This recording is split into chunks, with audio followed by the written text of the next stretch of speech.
hatari mbili kati ya nyingi. Namba moja tukasema, usipotumika au unapoacha kutumika unapoteza kibali chako mbele za Mungu, unapoteza kibali chako mbele za Mungu na hata mbele za kanisa pia. Mbele za kanisa pia. Kwa sababu pia ndani ya kanisa ukiwa unachakalika, kila mchungaji anakunoti, viongozi wanakunoti, washirika wenzako wanakunoti. Jamani, Bwana asifiwe sana. Bwana asifiwe. Ni Bwana anatoliaga mifano, nasema kuna mshirika asipoonekana kanisani, washirika wenzake, viongozi wa kanisa watajiuliza why kama hajatoa taarifa. Jamani, amina. Lakini kuna mwingine asipoonekana wanasema yule ni kawaida. Yaani hata mimi kanisani kwangu, yaani kuna mtu asipotokea moyo ushtuki. Wala sisumbuki kupiga simu, kwa nini leo hujaonekana?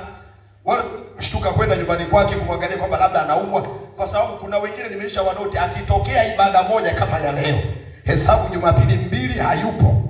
Utakuja kumuona Jumapili ya ngapi? Jamani, simu nisaidie, hesabu Jumapili ya ngapi?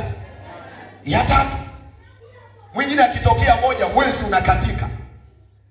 Yaani mwingine akitokea mnajiuliza leo fulani yupo, kwani kuna nini hapa? Maana mwenyewe ni mtu, ukimwona kaja unajua kuna jambo. Jamani, Bwana asifiwe. Jamani, Bwana asifiwe. Lakini kuna mtu asipotokea unaanza tu kusigina weza fulani vipi? Wewe ambaye uko jirani yako una taarifa yote. Baadaye ndo anakupa sababu yake ya dharura iliyojitokeza. Jamani, Bwana asifiwe sana. Kwa hiyo maana yangu tu ni kwamba usipotumika unapoteza kibali. Lakini namba 2 tukasema unaharibu mpenyo wako wa maisha ya kiroho na ya kimwili. Unapokaa ndani ya kanisa halafu utumiki, unaharibu mpenyo. Kuna mambo kwenye maisha yako hayataenda kwa sababu unakosa kile kibali cha mpenyo kutoka kwa Mungu. Tukaona kwenye kanisa la Hagai, sura ile ya 1 kitabu cha Hagai mstari wa 5 na kuendelea. Wale watu wanaambiwa mnalima lakini hamvuni, mnapata mishahara mnaweka kwenye mifuko iliyotoboka. Anawaambia wazi mnakunywa lakini kiu haikatiki. Anawapa sababu. Anawaambia ni kwa sababu mmeacha utumishi ndani ya kanisa langu.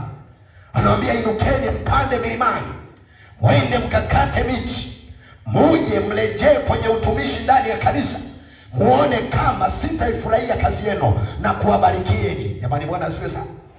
Unapoyasoma maandiko haya unaweza ukaliona tu kwamba ni andiko tunalolisoma wakati wa ujenzi, lakini pale linaongelea utumishi kanisani.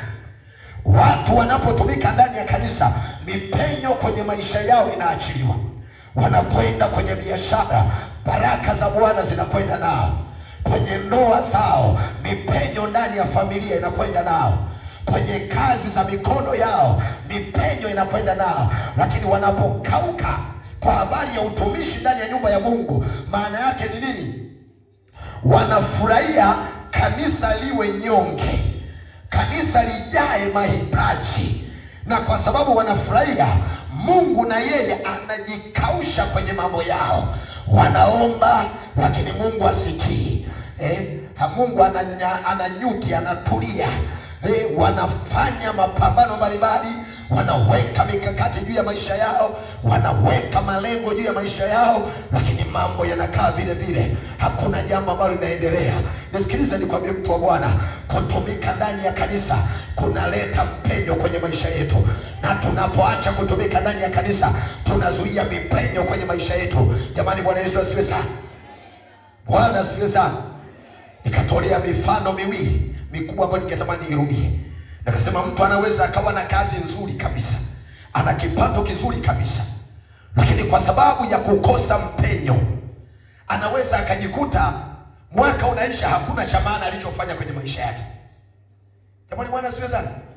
Bwana asifiwe sana. Kwa sababu hatumiki. Kwa sababu hatumiki. Sikiliza nikwambie, Mungu ana uwezo wa kuzuia. Mimi nilijiunga na chuo cha Biblia mwaka 2005. Nikasoma kama miezi kadhaa hivi, nikaacha kwa sababu niliona moja ni kama sina muda wa kufanya vishughuli vibarua, sipati hela. Ukafika wakati wa kulipa kodi ya nyumba, sina kodi. Chakula unakula kwa shida. Nikasema, nikajidhalia, na watu wengine walikuwa wamesema mambo, nikasema kama vile nilivyosema, hofu za kibinadamu. Wengine wanasema huyu bado mtoto mdogo, chuo cha Biblia anafuata nini, anataka kuwa mchungaji. Wengine vile na vile. Sasa wakati wa yale mazingira, nikienda kwenye vyumba vya vijana wenzangu, nakuta vijana wamefanya hatua kadhaa za kimaendeleo. Nikasema hata hivyo kweli mimi bado mdogo. Ngoja niache. Nitafute kazi nifanye. Mungu kama anataka nimtumikie atanitafuta mbele kwa mbele. Nikaacha, nikaenda kwa mchungaji wangu Mojabeki. Nikamwambia, mzee, naomba nisimame kwanza chuo cha Biblia. Akaniambia, hakuna neno kio. Wewe ukiwa tayari utarudi. Kwa sababu sisi hatuja kusimamisha. Nikatafuta kibarua, nikaanza kufanya ile kazi. Nisikilize nikwambie, nataka niongelee mpenyo. Nini jamani? Mpenyo. Nilipoacha, maana yake nimeyaacha mapenzi ya Mungu, kwa sababu sikwenda chuo cha Biblia kwa akili zangu. Bwana siweza. Nimekwenda baada ya Mungu kusema na mimi mwaka 2004. 2004 Mungu ameniita, 2005 nimeitika kukubali kuchukua hatua za kwenda chuo. Sikiliza nikwambie, nilipoenda maana yake nimeacha utumishi, nimeacha lengo la Mungu.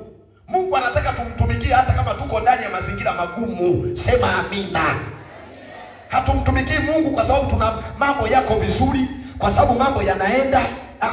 Hata Yesu alitumika ndani ya mazingira magumu.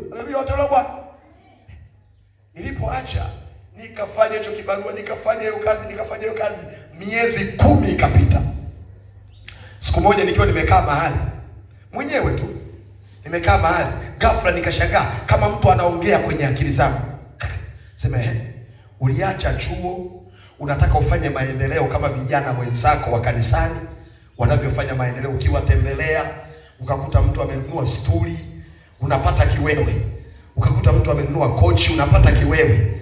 Ukakuta mtu amepamba vizuri chumba chake, unapata kiwewe. Jamani, Bwana siweza. Kwa kaamua uache chuo ili na wewe upambane. Sasa umeacha chuo, miezi 10 imepita. Hebu rudi uangalie chumba chako. Nini kipya ulichoweka ndani ya miezi 10? Nikakuta kimefubaa kuliko hata wakati nilikuwa nasoma. Jamani, Bwana siweza. Kimefubaa, hakuna kipya nilichoweka. Napata kamshahara, lakini kote kanaishia kulipa madeni, kanaishia kula. Hakuna ninachonunua. Jamani, Bwana siweza. Wakati ile sauti inaongea na mimi ndani ya, yani kwenye kichwa, kwenye masikio kabisa, kama kuna mtu amejaza sauti naisikia. Sema sasa, rudi chuo. Muda ule nikakata shauri kichi, nikainuka kwenda kwa mchungaji. Kaambia, baba nataka kurudi chuo. Nilipokubali kurudi chuo, kule kazini Mungu akanifanyia mpenyo. Kulikuwa na supervisor, kulikuwa na yule msimamizi anayesimamia wafanyakazi wengine, akafanya kosa. Wakanipendekeza mimi niwe kiongozi wa ile timu. Na kitendo cha kunipendekeza niwe kiongozi wa ile timu, manake wamenitengenezea mazingira naweza kwenda chuo. Kwa sababu ukiwa kiongozi unapanga watu, wewe unaendelea na vingine, ukirudi ripoti unachukua kwa hao uliowaachia. Bwana siweza. Kwa nilipokubali kwenda, Mungu akaleta mpenyo chao kwamba nitaendelea na kazi, mshahara utaendelea, na huku kazini nitaendelea, kwa sababu hakuna wakuniuliza kwamba fulani bwana fulani why wapange wenzako hivi na hivi. Wewe baadaye unaenda unakuta mambo yako vizuri. Jamani, Bwana Yesu asifiwe. Lakini wakati nimeacha, Mungu alifunga mpenyo.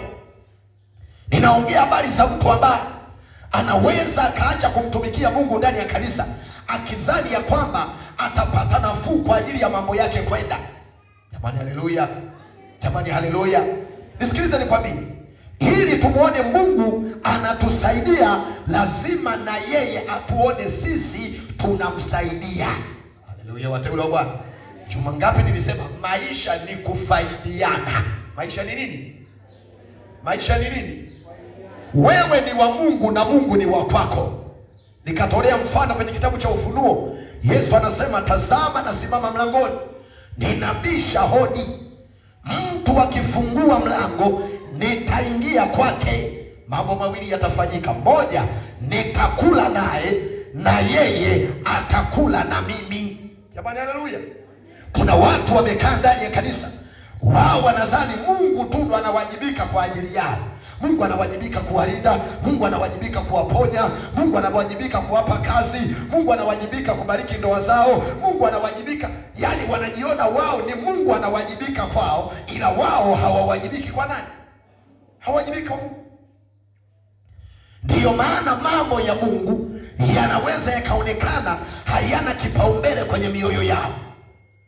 Mambo ya Mungu yanaonekana hayatakiwi kula muda wao, hayatakiwi kula nguvu zao, hayatakiwi kula hela zao. Ukifika ni wakati wa mambo ya Mungu yanataka muda, wanasema hatuna muda. Ukifika ni wakati wa mambo ya Mungu yanataka hela, wanasema hatuna hela. Ukifika ni wakati wa Mungu yanataka nguvu zao, nimechoka. Lakini wao kila wakati wanampiga roba Mungu. Mungu nibariki, umesema mwenyewe, umesema mwenyewe. Sikiliza, Biblia inasema mtu akinitumikia Baba atafanya nini? Baba atafanya nini? Lazima unapokaa ndani ya kanisa ujue ya kwamba kutumika ni wajibu wako, na unapotumika unafungua mpenyo wa Mungu kwa ajili ya maisha yako. Amen, amen, amen. Amina, amina, amina. Tikisa mwenzako, muulize unaielewa hii? Muulize umemeza au umetema. Mwambie chimumunye wala chiteme. Meza hiyo na tuone mabadiliko. Amen. Amen. Ndiyo, sasa tuende kwenye kipengele hapa.